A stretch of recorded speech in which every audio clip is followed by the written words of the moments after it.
Hey, hey, welcome one and all to yet another episode of the Feliz Energy Podcast. Yeah. This is Alex, and I'm here with my father, Franco.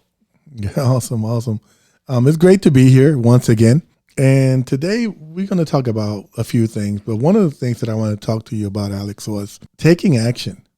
Taking action, because I feel that when you have that mindset, you have to have the right mindset consistently to make that change, to want to make that change. You have to realize what's important to you. What's important to you? What is it that you want to accomplish? But besides that, I think it's really important to know your purpose. What's your purpose in life? Why are you here? Exactly. I think a lot of us just live day to day. As a matter of fact, I know because I was that person. And so was I. I think just because of the design of our lives, that's just the pattern that we fall into. Correct. That's what society does, right? Society has you programmed to go to school, learn, graduate, get a job, build a family, raise your kids. So it's like a robotic effort. I'm saying it, and it's like I'm feeling it. It's like I'm turning my head as I'm saying these words like a robot. Exactly. So society programs you, and what we want to encourage you guys is to build enough courage to get out of that comfort zone, to make a move, to not be afraid of achieving or trying to achieve your goals. Yes. And when it comes to taking action, what are you taking action on? Right? You're taking action on an opportunity. Every single day gives us a wide range of opportunities for us to continue accomplishing our goals. And one thing that helps us to do that is to keep things simple. A lot of times we overcomplicate and convolute things to the nth degree. One of the things that is going to help us to take action on our goals is to keep things simple. Yeah. For instance, one day in one of the conventions that I was at with the religion that I used to be a part of, we would go to these big assemblies. And in these assemblies were a ton of people that you could get to know, that you could talk with, that you could converse with about the subject matters that were being presented at that convention, right? And so for me, one of the things that was on my mind at the time, I was like 16 or 17 years old. If that, maybe 18, I can't remember exactly. But I was struggling with my ability to make connections with people, with my ability to confidently start conversations. Okay. And up until that point, I had been reading books. I had been watching YouTube videos on how to perfect my ability to establish that connection, and that communication with somebody and hold a conversation. And in that instance, I remember that morning of that day in the convention, I just had this realization that this is an opportunity. What do I not do normally in these conventions? What do I typically do? And I started thinking about this in my mind. I don't normally go out and say hello to the person next to me. I don't start conversations with everyone that's on that row sitting with me. I don't make connections. So why not start now? And I literally, in the intermission, it was like about 12 noon, I got up and I let my family know, hey guys, I'm going to start to just get to know people. I'll be right back. Okay. And I started saying hello to every single person that I came across. It was almost like obsessive. Well, I've seen you in action, and it's kind of like it makes me laugh when I see you doing this because you speak to anybody, no matter where we are, what we're doing. You get up and you talk to Mary and Joe Blow like if you knew them. And I think that's fantastic because not too many people have that ability. But that goes to show you how early in life you decided to self-develop. You decided at that very moment, what is it that I need to do? Again, that's growth, right? You're self-developing yourself. You're seeing an opportunity. You're recognizing that opportunity, and you're taking the time to learn, how do I do this? And I think that's why it's so important that we talk about this, taking a chance, making sure that we're growing. Yes. And when you start to improve an element of yourself, fine tuning is required, because I remember that first year after I had those amazing experiences meeting different people. Right. People were like, wow, like I don't know you and you came to say hi to me. Like, right. Wow. Even in this tight knit community, people tend to gravitate towards who they already know. Of course. You know, in their own congregation or their own like branch of the religion. Right. And so people don't normally, even in that tight knit community, reach out to other people the way that I was doing anyway. Right. And so that was like shocking to a lot of people. And I got different responses. Sometimes people were like, wait a minute, like, I don't know you. Like, why are you talking to me? You know? And then I would like, I would cut it short and I would be like, hey, you know, it was nice to meet you all the same. You know, you guys enjoy your lunch, etc. Some people were just pleasantly surprised. And I made amazing friends. Yeah, totally. Friends that I still have to this day. Okay. Right? That live in different parts of Georgia. And so my experience with that is that as you begin improving or developing a certain part of yourself, fine tuning is required, because it got to a point that year where no matter what was going on around me, I would say hi to everyone, right? And although that's not a bad thing per se, we must also take into account what the other person is feeling, what the other person is going through. Are they ready to say hello? Are they ready to say good morning back to you? Like and that's a part of understanding the nuances of communication. Well, not only that, but let's talk about, you know, you're saying fine tuning, but that particular skill set will lead you to another skill set.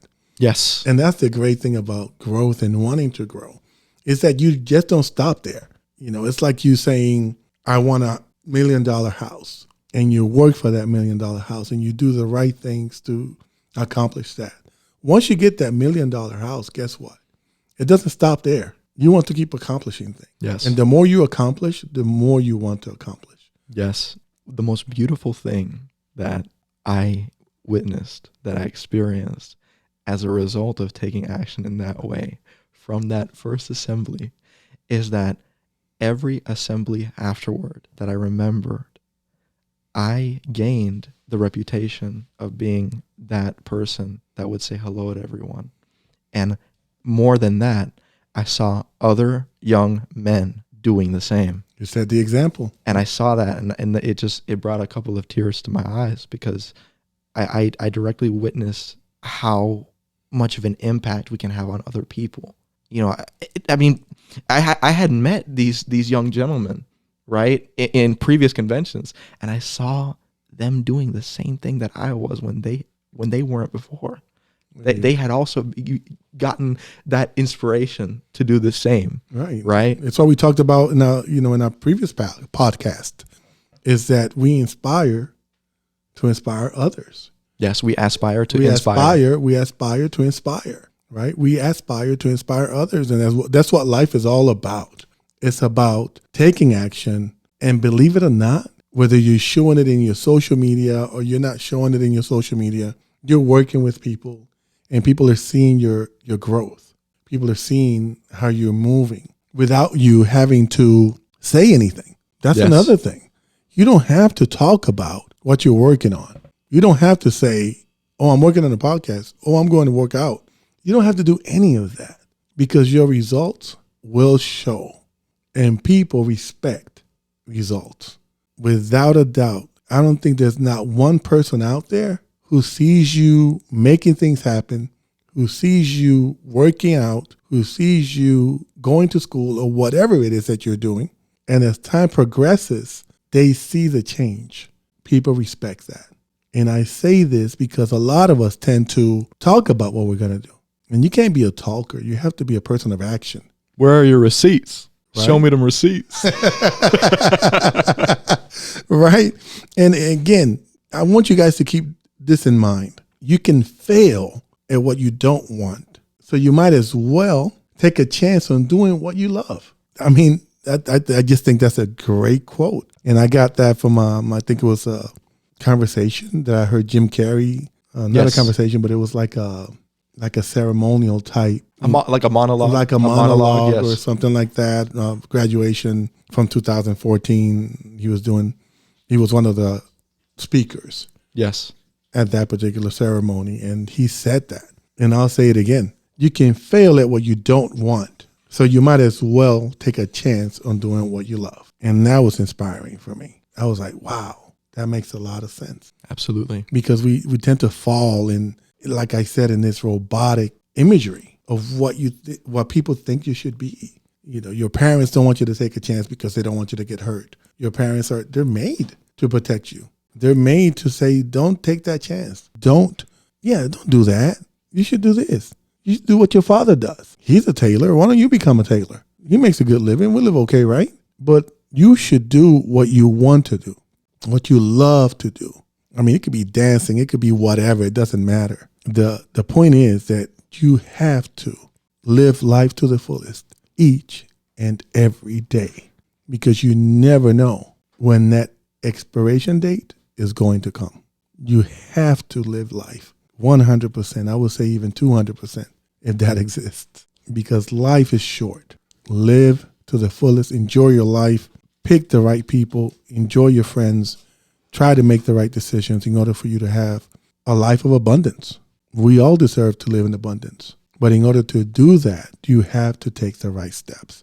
Yes. And when you see what manifests as a result, that is what will give you the momentum to continue to take action consistently. You'll see it from the way that people respond to you through the things that you're doing, the actions that you're taking. And you see the way that you inspire others. That motivates you. That's what you call momentum. 100%. When you take action and you see what results from those actions, that creates momentum, right? Which leads to consistency. And people's need for acceptance. We live in a society where everybody wants to be accepted, especially these days with social media. Everybody posts something, and if they don't get 500 likes, they're dying. And these likes are from strangers. They're not even personal friends. These people don't give a hoot about you.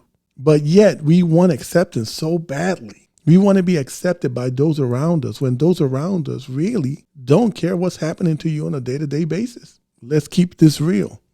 Your need for acceptance makes you invisible in this world. Risk being seen in all of your glory. It doesn't matter if you want to have purple hair. It doesn't matter if you want to go and cut off one part of your pants and make it look like shorts on one side and regular pants on another.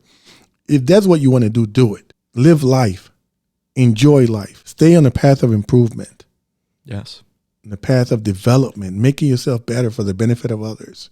When you live life like that, it doesn't matter whether you're a millionaire or not, whether you have money or not, because guess what?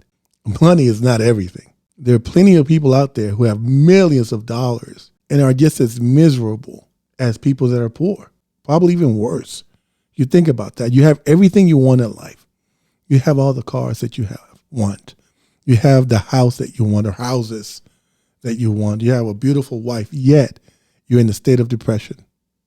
And then you have an experience like I have had, going to Dominican Republic, where I'm from, Jamaica, or any other third world country, and then you see people who have nothing, yet they're just as happy, smiling, dancing, having a good time, going to work, raising their children, and you're wondering, wow, that's the life I want to live. Yes. So it's not all about money. Great, of course you want money, of course you want these things, but ultimately it's being grateful, appreciating, and thanking the universe, God, whatever you want to call them, because everybody sees things differently. But it's about living that life of fulfillment, living that full life, enjoying life, making sure that when you hug someone, you genuinely hug them. Even though these days you can't do that because there's this coronavirus. But that's another thing that we're going to talk about.